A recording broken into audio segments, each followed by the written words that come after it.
ದಲಿತರ ಧ್ವನಿಗೆ ನ್ಯಾಯ ಬೇಕು. ಡಾಕ್ಟರ್ ಎಚ್.ಸಿ. ಮಹದೇವಪ್ಪರಿಗೆ ಸಚಿವ ಸ್ಥಾನ ನೀಡುವಂತೆ ಫ್ರೀಡಂ ಪಾರ್ಕ್ ಚಲೋ.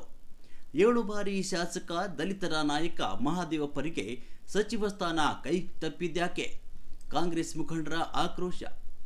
ಟಿ. ನರಸೀಪುರ ಕಾಂಗ್ರೆಸ್ ಕಚೇರಿಯಲ್ಲಿ ಘರ್ಜನೆ. ಮಹದೇವಪ್ಪರಿಗೆ ಸಚಿವ ಸ್ಥಾನ ಸಿಗಲೇಬೇಕು. ಅಭಿವೃದ್ಧಿಯ ಹರಿಕಾರ ಎಚ್.ಸಿ. ಮಹದೇವಪ್ಪ ಪರ ಹೋರಾಟಕ್ಕೆ ಸಜ್ಜಾದ ದಲಿತ ಸಂಘಟನೆಗಳು. ನಮಸ್ಕಾರ, ನೀವು ನೋಡ್ತಿರುವುದು ಹಾಯ್ ಮೈಸೂರು ಕನ್ನಡ ನ್ಯೂಸ್.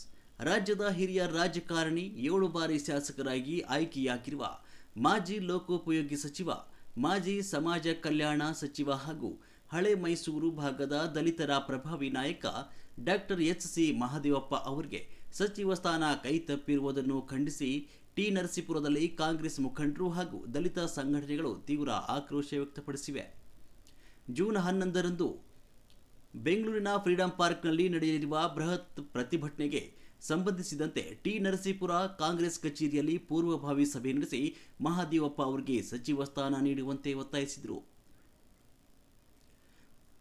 ರಾಜಕೀಯ ಅನುಭವ, ಆಡಳಿತಾತ್ಮಕ ದಕ್ಷತೆ ಹಾಗೂ ಜನಪರ ಅಭಿವೃದ್ಧಿ ಕಾರ್ಯಗಳ ಮೂಲಕ ರಾಜ್ಯ ಮಟ್ಟದಲ್ಲಿ ಗುರುತಿಸಿಕೊಂಡಿರುವ ಡಾಕ್ಟರ್ ಎಚ್.ಸಿ. ಮಹದೇವಪ್ಪ ಅವರಿಗೆ ಸಚಿವ ಸ್ಥಾನ ದೊರೆಯದಿರುವುದು ಕ್ಷೇತ್ರದ ಜನರು ಹಾಗೂ ಬೆಂಬಲಿಗರಲ್ಲಿ ಅಸಮಾಧಾನ ಮೂಡಿಸಿದೆ. ಟಿ. ನರಸೀಪುರ ಕಾಂಗ್ರೆಸ್ ಕಚೇರಿಯಲ್ಲಿ ನಡೆದ ಸಭೆಯಲ್ಲಿ ಮಾತನಾಡಿದ ತಾಲೂಕು ಮಾಜಿ ಪಂಚಾಯಿತಿ ಸದಸ್ಯ ಕುಕ್ಕೂರು ಗಣೇಶ್, ರಾಜ್ಯದಲ್ಲಿ ಹಾಗೂ ಟಿ. ನರಸೀಪುರ ಕ್ಷೇತ್ರದಲ್ಲಿ ಡಾಕ್ಟರ್ ಎಚ್.ಸಿ. ಮಹದೇವಪ್ಪ ಅವರು ಕೈಗೊಂಡಿರುವ ಅಭಿವೃದ್ಧಿ ಕಾರ್ಯಗಳು ಅಪಾರವಾಗಿವೆ.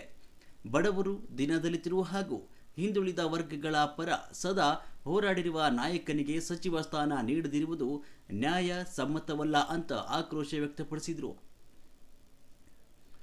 ಅಭಿವೃದ್ಧಿಯ ಅಧಿಕಾರ, ಬಡವರ ಬಂಧು, ದೀನದಲಿತರ ಧ್ವನಿ ಡಾಕ್ಟರ್ ಎಚ್.ಸಿ. ಮಹದೇವಪ್ಪ ಅವರಿಗೆ ಸಚಿವ ಸ್ಥಾನ ಸಿಗಲೇಬೇಕು ಅಂತ ಸಭೆಯಲ್ಲಿ ಮುಖಂಡರು ಹಾಗೂ ಕಾರ್ಯಕರ್ತರು ಘೋಷಣೆಗಳನ್ನು ಕೂಗಿ ತಮ್ಮ ಒತ್ತಾಯವನ್ನು ವ್ಯಕ್ತಪಡಿಸಿದರು.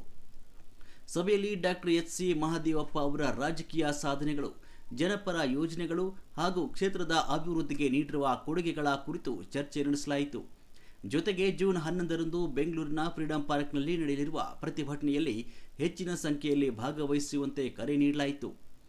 ಸಭೆಯಲ್ಲಿ ಟಿ. ಬೆಟ್ಟಳ್ಳಿ ನಾಗರಾಜು, ಕುಕ್ಕೂರ್ ಗಣೇಶ್, ಕಾಂಗ್ರೆಸ್ ಮುಖಂಡರು, ದಲಿತ ಸಂಘಟನೆಗಳ ಪದಾಧಿಕಾರಿಗಳು ಹಾಗೂ ಕೈ ಕಾರ್ಯಕರ್ತರು ಹೆಚ್ಚಿನ ಸಂಖ್ಯೆಯಲ್ಲಿ ಭಾಗವಹಿಸಿದರು. ಡಾಕ್ಟರ್ ಎಚ್.ಸಿ. ಮಹದೇವಪ್ಪ ಅವರಿಗೆ ಸಚಿವ ಸ್ಥಾನ ನೀಡಬೇಕೆಂಬ ಒತ್ತಾಯ ಇದೀಗ ಟಿ. ನರಸೀಪುರದಿಂದ ಬೆಂಗಳೂರಿನ ಫ್ರೀಡಂ ಪಾರ್ಕ್ವರೆಗೆ ಮೊಳಗಲಿದ್ದು, ಸರ್ಕಾರ ಈ ಬೇಡಿಕೆಗೆ ಯಾವ ರೀತಿಯ ಸ್ಪಂದನೆ ನೀಡಲಿದೆ ಎಂಬುದು ಕಾದು ನೋಡಬೇಕಾಗಿದೆ. ಕ್ಯಾಮರಾಮ್ಯಾನ್ ಜೊತೆ Prashant M, hi Mysuru Kannada news.